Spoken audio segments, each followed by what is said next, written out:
Empire.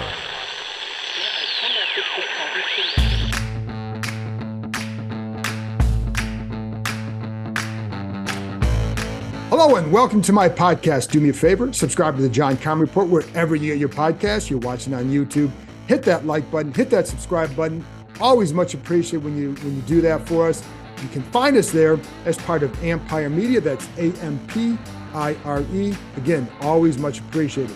Today, I'm joined by the Washington Post, Sam Fortier, as we discuss Daron Payne. That's not what I thought we were going to talk a lot about today, but the Commanders went out and signed Payne on Sunday to a 4-year deal worth up to $90 million. So we discussed the impact of that move. We also discussed some free agency decisions they have to make, kind of looking back at some of the classes that this particular group has brought in. Are they, how good are they at doing that, et cetera? We get into all of that, the impact of Payne coming back. I do know that there was an urgency. I had heard last week that they were progressing, that they were making good progress. What that means, who knows? Because that could mean different things at different sides.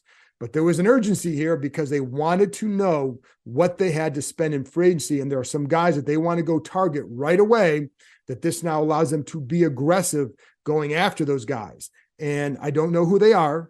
I don't need the price range. I'm still expecting in that $5 to $8 million range. Maybe you could go a little bit higher if there's a guy you really like. But Sam and I get into a lot of that stuff, the market for linebackers, et cetera. So that's one thing. The tampering period begins on Monday afternoon. Free agency begins Wednesday afternoon at 4:00. So stay tuned for all that. You can follow myself, my work on ESPN.com. We'll be doing little nuggets on every free agent signing.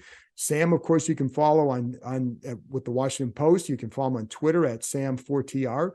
And so there you go. Now, I want to give a little shout out to my other colleagues in the room, the people that are typically the ones out there scrapping for whatever information you can get that isn't at a national level. So it's Sam, of course, Nikki Jafala from the Washington Post, Ben Standing from The Athletic, Matt Paris from the Washington Times, Michael Phillips, Richmond Times-Dispatch, JP Finley, and then, of course, Pete Haley from NBC Sports Washington /Monumental, whatever it's called nowadays. Anyway, those are the ones who are really scrapping it. Of course, there's other people that are going to do some stuff, but those are the guys that are out there every day and trying to bring you the information. So I want to give my colleagues a shout out there. Anyway, also on the sale, nothing really new to report here. We know that as we found out last week, Mitchell Rales, part of the Josh Harris group, and I think that gives his group a big bump. That's a lot of billions those two are now worth together or combined together. And I do know that Harris has toured the facility. You cannot tour the facility if Bank of America does not approve you. So he had already been approved. This gives him that extra oomph. What this does for his candidacy to own the team, who knows? I think of all of the group of the names we know, I'd put him at the top. However, there are names we don't know. And I do know, and the Washington Post mentioned this in a story the other day, and I'd heard the same thing, that there are some groups that Dan Snyder's told people he really likes. Do they have does that mean he'd sell? And those are unnamed groups. Does that mean he'd sell to them? I don't know. I don't know that. So I think there's still a lot we don't know. And I think it's, we'll just see how this shakes out. But that's what I do know. And I think the biggest thing, and every time I talk to somebody, like, the biggest thing I can do for you guys is to kind of preach caution when processing and digesting all the information that gets flung out there. My guess is you've been doing that, because it seems like the fan base is kind of taken this pretty well as far as like trying to sort through all this information. But just know, like I said, there are unnamed groups who are involved in this. And if you don't know who they are, it's kind of hard to say who the real favorite is. You can have a guess, of course. Everybody can have a guess. But to go out and report as a favorite, I think that's hard to do right now, based on what we don't know. So there you go. Anyway, enough from me. Let's get to my conversation with Sam Fortier from the Washington Post. All right, Sam, we were going to do this about an hour and a half ago or so, and then Daron Payne gets signed. That was not on the table for a discussion when I wanted to have you on the podcast. You're going to talk about some other stuff with free agency, but this is a big deal. What do you think? I'm really glad that when you texted me on Friday, I did not say, hey, we should do this Sunday morning instead. So now we're here, we're reacting in real Yeah, time no instead of kidding. releasing an outdated podcast right away. That I appreciate that, because I know that I was up at 4:30, so we could have done it then.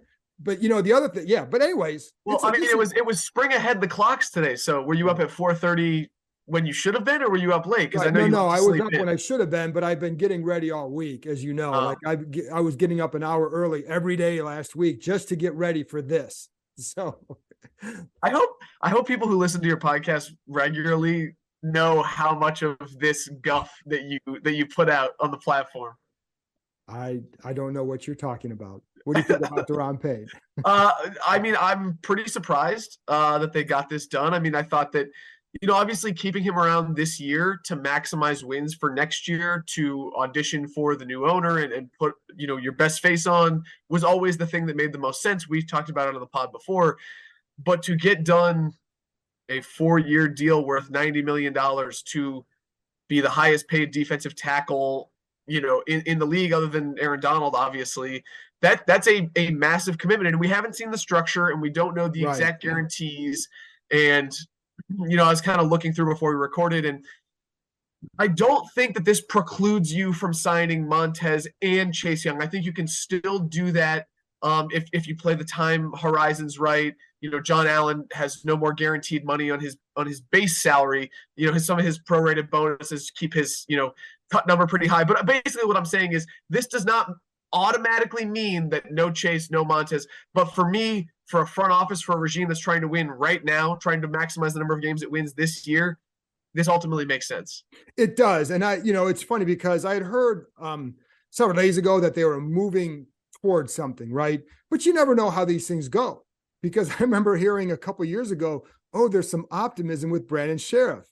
I'm like, okay, file that away. Well, you know what? There really wasn't. So, so you take it for what it's worth, but it did seem like they were making progress. But it does seem too, Sam, that they wanted to get this done before free agency so they knew what they could do for others on their roster or for going out and getting other guys. But to your point about the defensive line, it still seems like it would be hard to keep all four of those guys together because the heavy investment at one area. Don't you think?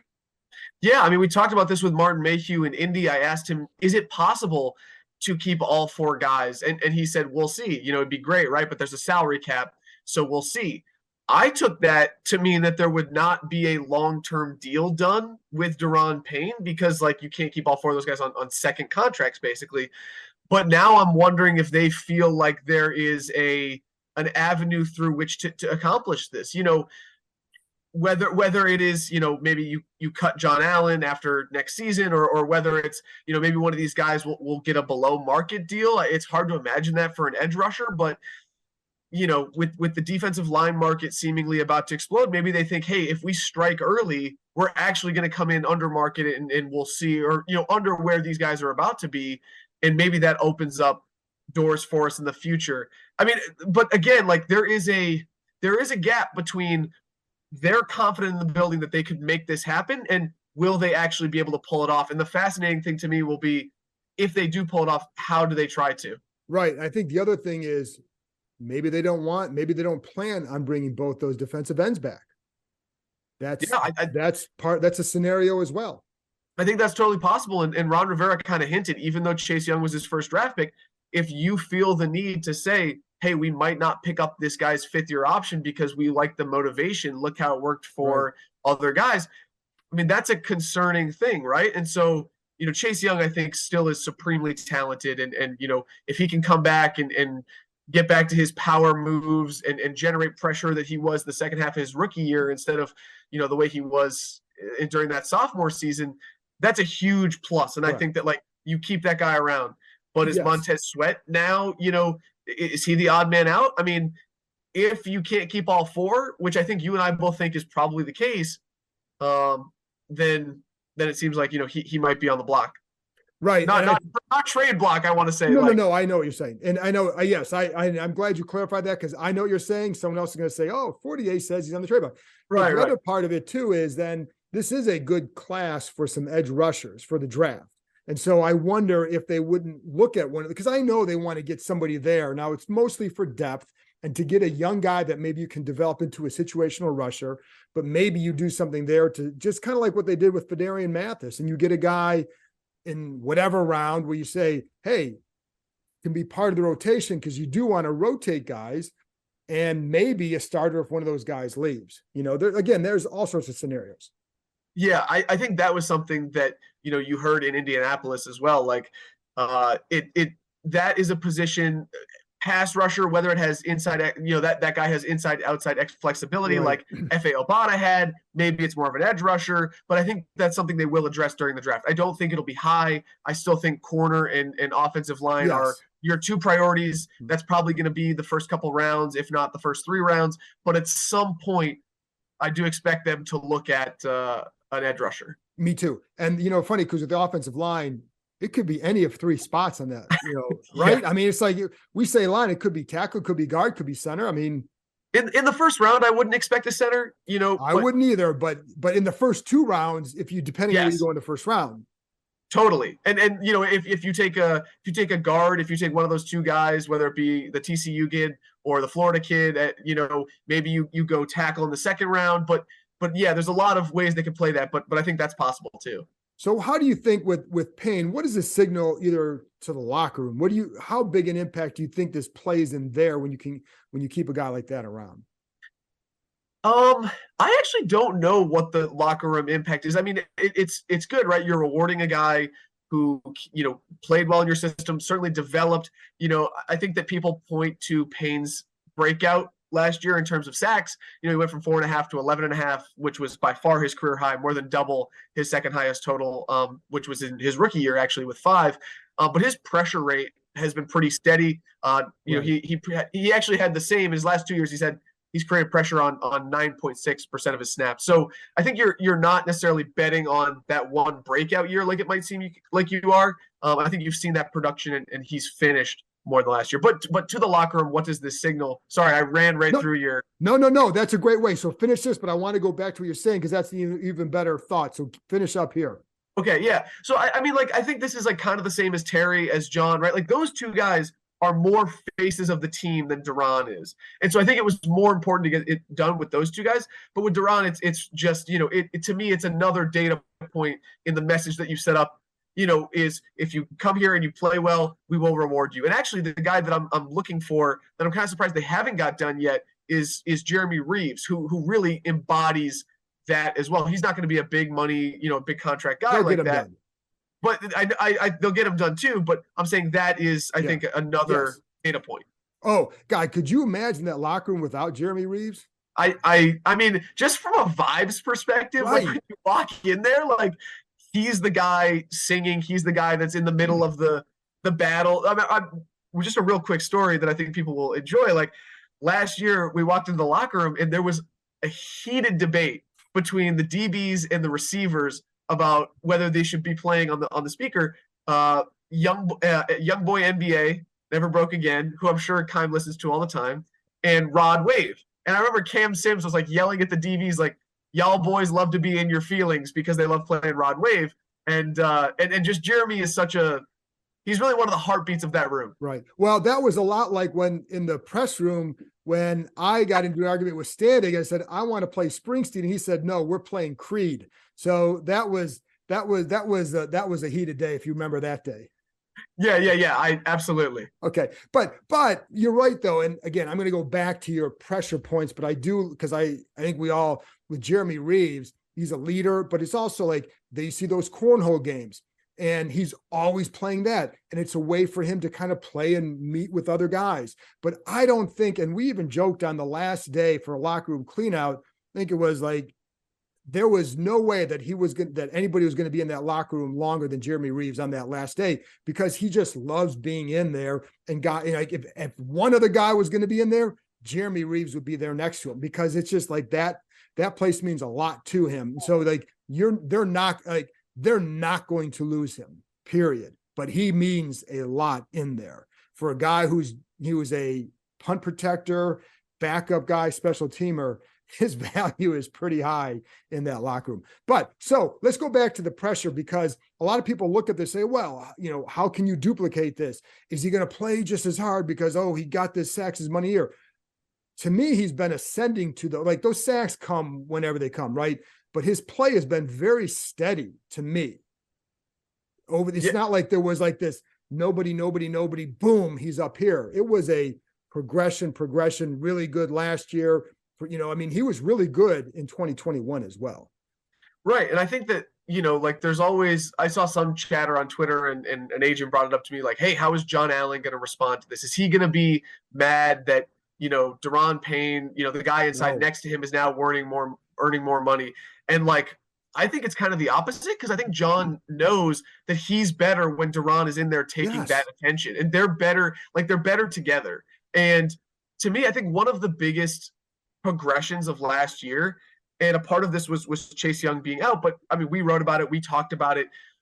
When you see the stunts and the games that the defensive line was able to run this year, just because of how much time they've had together as pass rushers, particularly obviously with John and Daron, like the way that they can play off each other and make sure that guys were taking shots, but they were still gap sound. Right. I mean, that was really huge for them. And I think that keeping that continuity there and hopefully, getting Chase Young back in the mix and having his talent and also having him be more disciplined. Like, I think he did a pretty good job of that in his few games at the end of the year.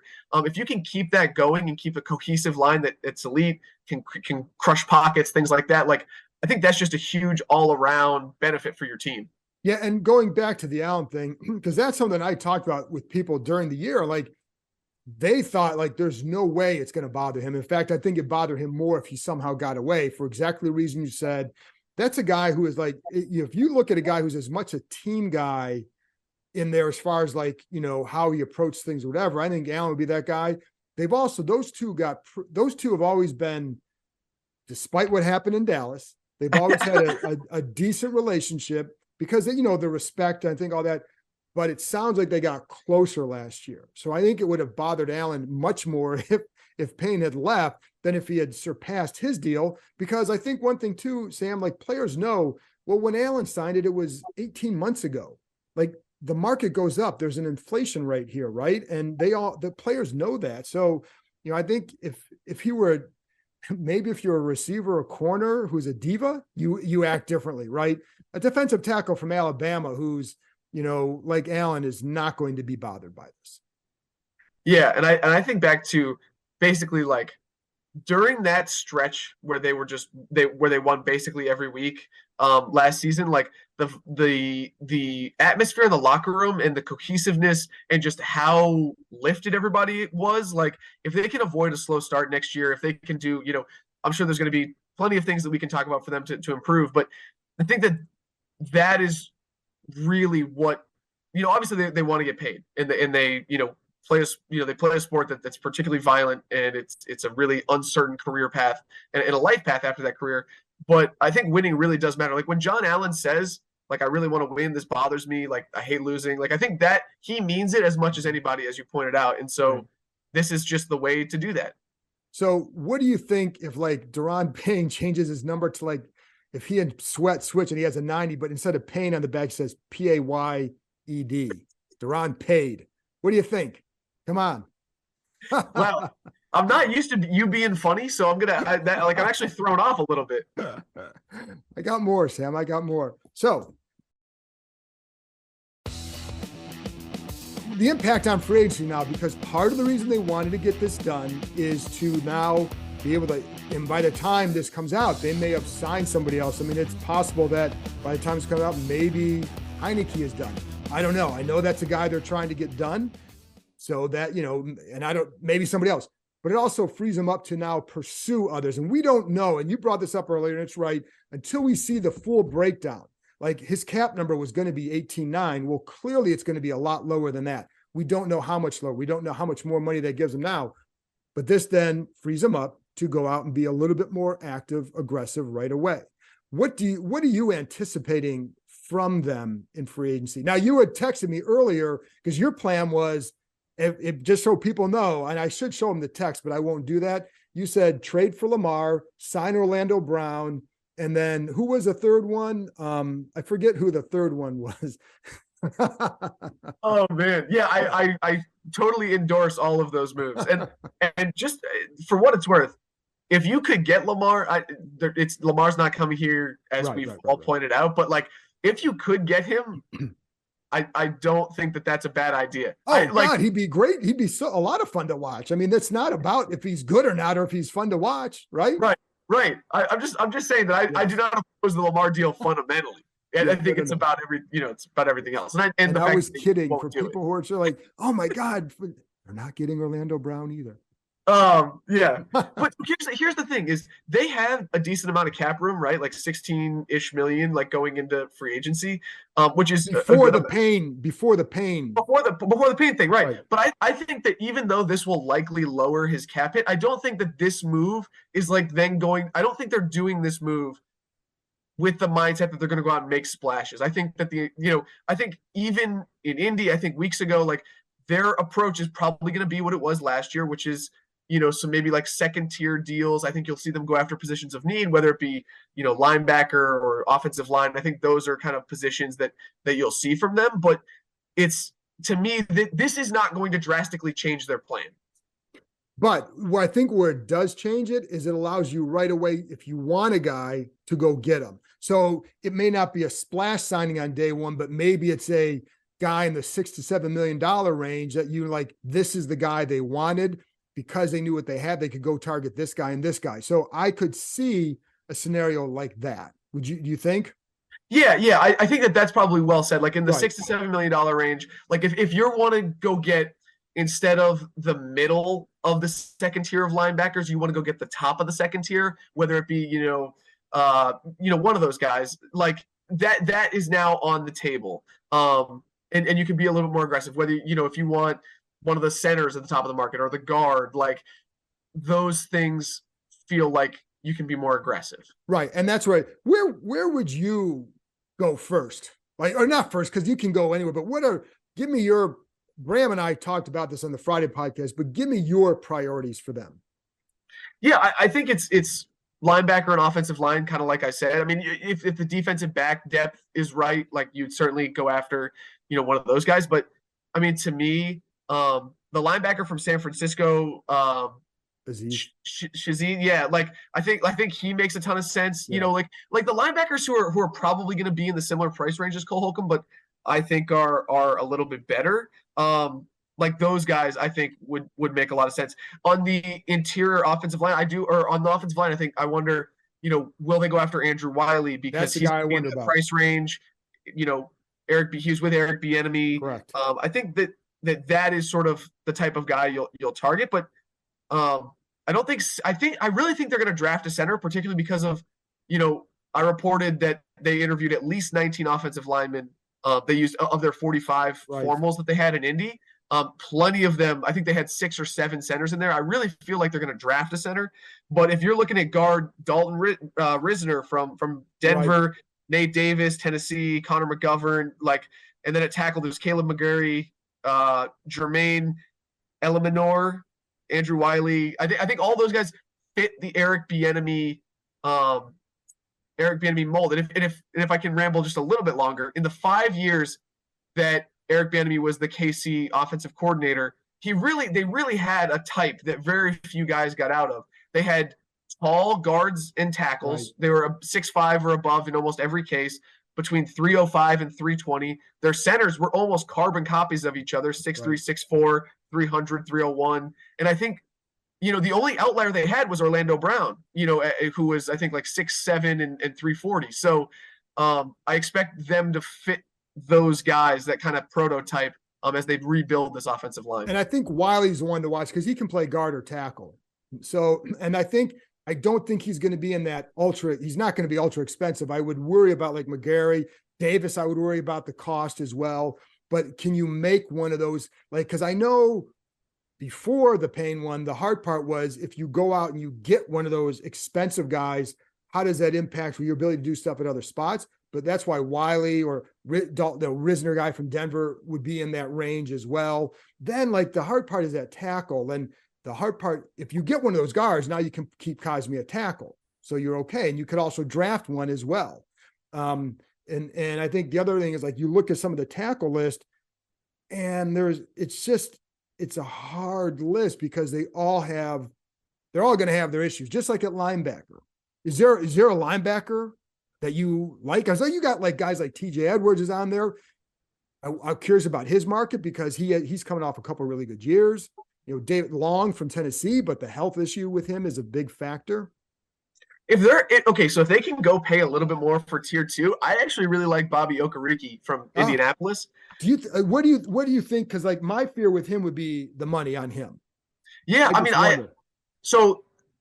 obviously all this stuff is sort of fake money right now, and it's easy until you get to the market to kind of speculate. But the things that I've read and heard both from cap guys and agents is they expect him to get about like 7 or 8 APY. And like this is really what we're talking about when we talk about, hey, do you have a little bit of flexibility? Because I expect Cole Holcomb to be between 3 and 5. He'll probably be in that Alex Singleton, Kaiser White, Aziz Al-Shayar, that is probably his range. I think that next step up is Okereke, Bobby Wagner, Leighton Vander Esch in terms of money. I think that they would still, they're not going to be, they're not going to be Tremaine Edmonds, but they're going to be. That was the third guy I was going to add to you. I forgot about that. That was the one I was going to add to you. So I think that upper second tier would be the sweet spot. So, it's funny because the money is going to be interesting because there are a decent number of linebackers on the market who are deep class. Yeah. And so I wonder how that's going to, is the market going to be diluted for them? And that's where the money's going to get interesting. And maybe you can get a better player for a little bit less than you would have. And I had an agent who basically they go through and they project the money at each position. And like Okereke, they had him at 10. Believe it or not, they had Cole with Van Der Esch and TJ Edwards at 7 per year. 7? So, 7. That surprised me. But so I don't know that he'll get that because he's coming off 2 injuries in 3 years. So I'll be curious to see that. But I think maybe you could get a better player for a little bit less. That may be a position where you want to be a little bit more patient, perhaps, to maybe see like how's the market for, like you said, with Okereke or even Edwards. I mean, so one of those guys, like how's the market develop? And then maybe after a few days, they realize they're not going to get that. So maybe you get a top player on a 1-year deal. Who knows? I would be really surprised if Cole Holcomb came in at 7. So would I, but that's what their projection or that's what their thought was. But I would be too. But yes, I think they would be as well. I have two notes. I think like when I'm thinking about Cole Holcomb and people ask like, will he be back in Washington? And I think yes, at the right price. And to me, the right price is the $3 to $5 million. Because I do think they like him. Jack in particular, I think really likes him. And the 2 notes that I have is one, it might actually be, obviously he wants to make the most amount of money for the most amount of years possible, but I think that it could benefit Cole Holcomb to take a 1-year deal because of the injuries that we said. He's still relatively young. If he can come back on a 1-year, $5 million deal and hit free agency again next year and stay healthy, I think that's something that might be attractive to him. And the other part is I think that he played heavier and it affected his speed last year because he had to step into that Mike role, right? When Jamin wasn't ready for it. If they now think, hey, Jamin can take that Mike role full time, kind of like they did with their 5-down lineman package, for a lot of the year last year, especially when Cole was out. Right. If Cole can slim back down and play outside and kind of get back to the game that he was playing early on in Washington, I think that benefits him tremendously. So those are just like 2 nuggets that I wanted to point out about Cole potentially returning. Right. I think that's a great point as to why it might make financial sense for him to do that. Listen, I think one of the benefits to coming here to playing on this defense, if you're a linebacker, like for any linebacker, if you say, you know what, my market isn't what I thought it was, I'm going to go play behind Payne and Allen for a year and rack some stuff up. And wow, we got time in it. Let's go. Rack some bleep up and then go get paid next year because you like for all the criticism of this place, what they have, if you're a defensive player, are some dudes in front of you who can help you look better. And then you could go get paid. Yeah, no, that's a really great point, especially because I think if the linebacker market plays out kind of like we're talking about, where if it's dilute because it's deep, the money isn't there for a lot of guys. And the linebacker market hasn't been strong for several years. I think that's been a positional. It's certainly been as the league has evolved. I think that position has been deprioritized. So that could lead, maybe it's Holcomb, maybe it's another guy, but you say, hey, we'll give you 1 year for 7, we'll give you 1 year for 5.5. Come here and it's a mutually beneficial. We get a good player, they get to reset, their market next year. That could potentially be attractive. How do you think this team has handled free agency, this group? That's tough because last year, I mean, when they went out their first year and they made a bunch of big bets, it's hard to argue that any of them have truly hit, even though Curtis Samuel played last year. William Jackson was a disaster. I think it's like that's unmitigated Safe to disaster. say. And like, with him being released, but this was before he got released by Pittsburgh, but the trade conditions did not get satisfied, so they won't get any conditional pick swap out of that. Right. So really, like, the only thing you did by trading him was you saved $2.77 million on your books last year. That's they still have the $9 million dead cap this year. That's it. And Ryan Fitzpatrick got hurt. Not that they could have predicted that. And Curtis Samuel has been, obviously one pretty good year, one disastrous year with his injury. Last year, not going out and getting very much. If that's by design and it's less money constraints, then and that was also Carson the trade too, limited, and the trade limited them. But again, like, even the Carson trade, I think you have to go back and especially the compensation they give up for him. I think you have to say, what was the process there? I think that this group, it's certainly early, but it is. I would probably the word I would use is tepid or maybe uninspiring. Right, because I think, and don't forget, because their first off season, and this is back when Kyle Smith was here too. That very first off season when you get Logan Thomas, JD. Sorry, when you said group, I was thinking that. Yeah. No, and you're right. Like, I should have clarified more. So, but yes, this group has been with the Hurney and Mayhew has been 2 years now. So yeah, like and that's the current group. So I think with Rivera and some others, you can go back there and say that. But yes, this current group, it's been the last 2 years, and you're right. Like, there haven't been any real hits, and I think keeping McLaurin, keeping Payne are big deals for them. But yeah, I mean, I'll be curious to see what they do. And, I think their draft classes have been solid. That's the thing is, like, I think their drafting has actually been really good. Right. And like, I think they found a couple of really good, undrafted free agents. It sticks out. Like, I think Armani Rogers is going to be a legit player this year. And especially in the later rounds, Derek Forrest developing into what he has. Listen, Sam Howell is a 5th round pick. And like, if he ends up being good, 19 passes, take a deep breath, everyone. But he's, we know how they like him, right? And so that could be another low round pick, even though he should have been picked higher, but still. Go on. No, for sure. And so, like, I think they, a lot of promise in the drafts, a lot of, in the free agency classes, but if that adds up to a winning team this year, then I'm sure people will be happy. I'm sure they will. Sam, I appreciate your time. I understand you have a birthday coming up soon. Oh, you got sources out there? I don't know. I saw it. I have a source that says that. So are you looking forward to that first drink of alcohol? Yeah. It's funny. On March 22nd, I will turn 27 years old, which I believe is the number of years that you have been actually covering this team. No. It's higher. You've been covering this team for more than 27 years? I think I'm closer to Matt Paris than I am to Sam Fortier in that one. Wait, what was your first season on the beat? 94. I told my wife, 94? I'm going to stick around for one Super Bowl run, then I'm out of here. So, still here. Dude, like, so when I was covering the World Series, for the Post with the Washington Nationals, I used to cover them.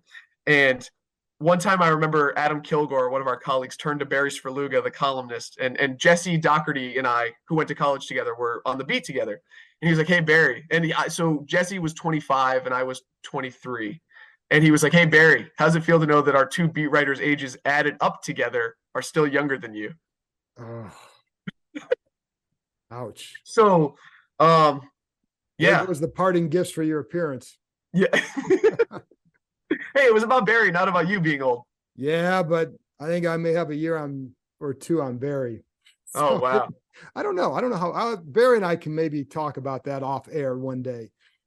So, yeah. Well, thank you for having me as always. Yeah. And is there anything like, do you have any, I don't know about free agent predictions, because it's really hard to know because the level they're going to be shopping at. Do you expect Heineke? Do you think I think Heineke's going to come back, may test the market, but do you have any predictions or anything like that for any of these guys? I think Heineke will come back. I hope for his sake, a guy with his story, I hope he gets high-end backup money. Like if someone came out and were like, hey, we'll give you 2 for 20, like I would be really happy. He's gone at that point. Holy crap. They're not going to pay him that here. No, but I like a team like Arizona who has a need, who has a stopgap with an injured starter, for a guy that can do what Taylor does. But it's funny, like I talk to people at the combine from other teams, and they're sort of mystified by him, by Heineke's success. They're like, if you put on the tape, like the arm, it just doesn't.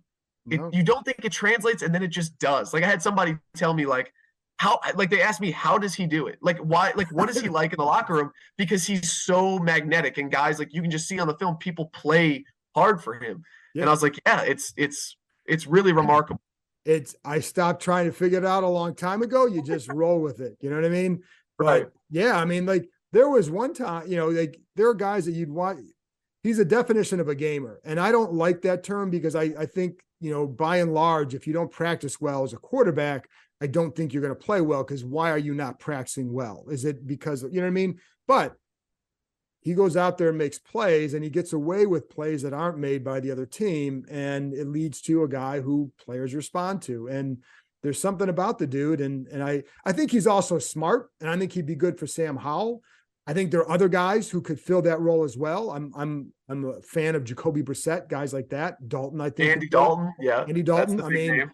You gotta believe, first of all, I don't know if, you might go crazy having another ginger in there, but dude, Carson was there. He was on my turf. But that's right. I forgot that. But secondly, Andy Dalton's going to be around long enough that we know at some point he's going to be in Washington.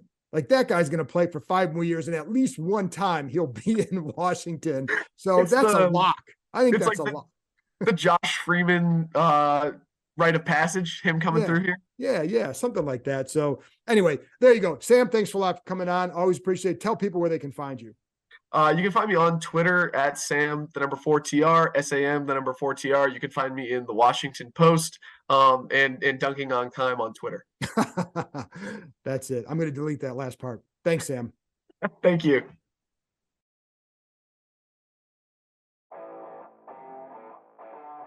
That's it for this episode. Thanks to Sam for joining me, and thank you, as always, for listening. I'll be back with another episode Tuesday night / Wednesday morning, looking at free agency, doing whatever. There's going to be a lot of flying parts here. I'll be back. Talk to you next time.